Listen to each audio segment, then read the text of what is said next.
जी अस्सलाम वालेकुम। आप देख रहे हैं हमारा यूट्यूब चैनल और मैं हूं असद। मुत्तहिदा अरब अमारात के बाद अब सऊदी अरब का भी पाकिस्तानियों पर पाबंदियां लगाने के इम्कानात जाहिर हो रहे हैं और रवा बर्स कई हज़ार पाकिस्तानियों को गिरफ्तार किया गया और उनको सऊदीया में कैद भी किया गया और अब कैदियों की तादाद इस कदर बढ़ चुकी है कि अब जेल में भी जगह कम पड़ गई है। तो इस हवाले से जो आज की वीडियो में बात करेंगे कि इनको क्यों गिरफ्तार किया जा रहा है और पाकिस्तानियों पर क्यों पाबंदियां लगाई जा रही हैं। और अब ये सूरत हाल आ गई है कि अगर कोई भी उम्रे की अदायगी के लिए जाता है तो उसको पहले अपना बयान हल्फी देना होगा। तो आज की वीडियो में इस पर बात करेंगे कि बयान हल्फी किस चीज़ का होगा और हुकूमत पाकिस्तान पर इस पर क्या रद्द अमल है। तो वीडियो का आगाज़ करते हैं और वीडियो की तफसीलात में बढ़ने से पहले अगर आप हमारे चैनल पर नए हैं तो उसको सब्सक्राइब कर लें ताकि आप तक चैनल की वीडियोस का नोटिफिकेशन आता रहे। गदागरी जो कि पाकिस्तान का एक बहुत बड़ा संगीन मसला है और आप पाकिस्तान के हर गली में, हर मोहल्ले में, आप किसी भी रेस्टोरेंट में चले जाएं, आप किसी भी शॉपिंग मॉल में चले जाएं, वहां पर आपको भिखारियों की एक बड़ी तादाद आपके पीछे सवाल करती नजर आती है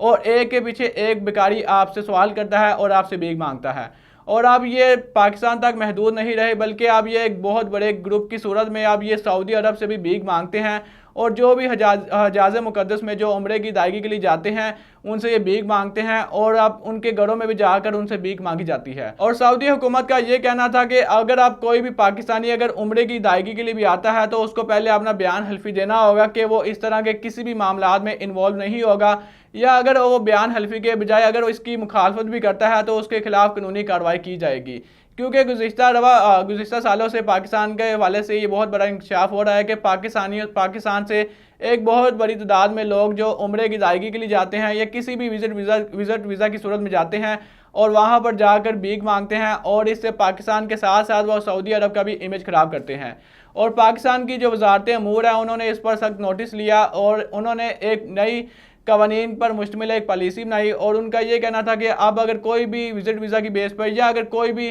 उम्र की अदायगी के लिए जाएगा तो उसको पहला अपना बयान हल्फी देना होगा कि वो इस तरह के मामलात में शामिल नहीं होगा, तो उसके बाद वो अपने उम्रे की सादत हासिल कर सकता है। और अगर हम बात करें तो सऊदी अरब से पहले यूएई ने भी पाकिस्तानियों पर पाबंदियां लगाई और यूएई का जो सफ़ीर था उसकी पाकिस्तानी सफ़ीर से मुलाकात हुई और उन्होंने ये बात जाहिर की कि पाकिस्तान के जो लोग हैं वो मुत्तहिदा अरब अमारात के जो सियासी मामलात है वहाँ पर दखल अंदाजी करते हैं, वहाँ पर एहतजाज करते हैं और जो भी हुकूमत की पॉलिसी है वहाँ पर वो दखल अंदाजी करते हैं और सोशल मीडिया पर इसकी तनकीद भी करते हैं। और यूएई की हुकूमत का भी यही कहना था कि बहुत बड़ी तादाद में जो पाकिस्तानी है वो गैर कानूनी तौर पर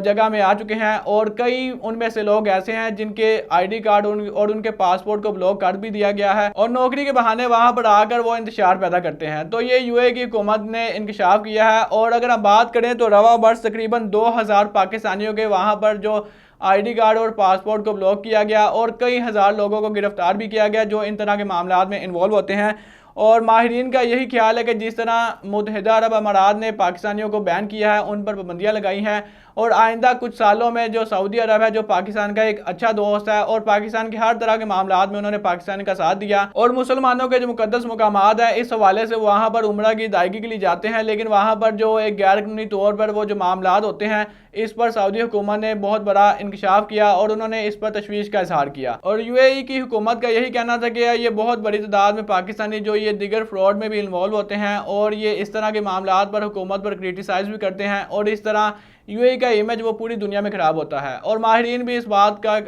पर अपनी राय दे चुके हैं और उनका भी यही कहना था कि इन फ्यूचर पाकिस्तानियों का जो पाबंदी है वो सऊदी अरब के हवाले से भी लगा दी जाएगी। अगर हम बात करें तो पाकिस्तान का तकरीबन 25% ज़र मुबादला वो सऊदी अरब से आता है क्योंकि बहुत बड़ी तादाद में हर साल जो पाकिस्तानी है वो सऊदी अरब नौकरी की तलाश में जाते हैं और इस हवाले से जो भी ज़र मुबादला है उसका सबसे ज़्यादा हिस्सा सऊदी अरब से आता है। और जो हकदार लोग हैं जो इस चीज़ के अहल हैं वो भी उनकी नौकरी भी अब दाव में लग गई है क्योंकि ये गदागरी का पेशा ये सऊदी अरब के में बढ़ चुका है और अब ये सिर्फ सड़कों तक महदूद नहीं रहा बल्कि अब उनके घरों में भी जाकर भीख मांगी जाती है और इस तरह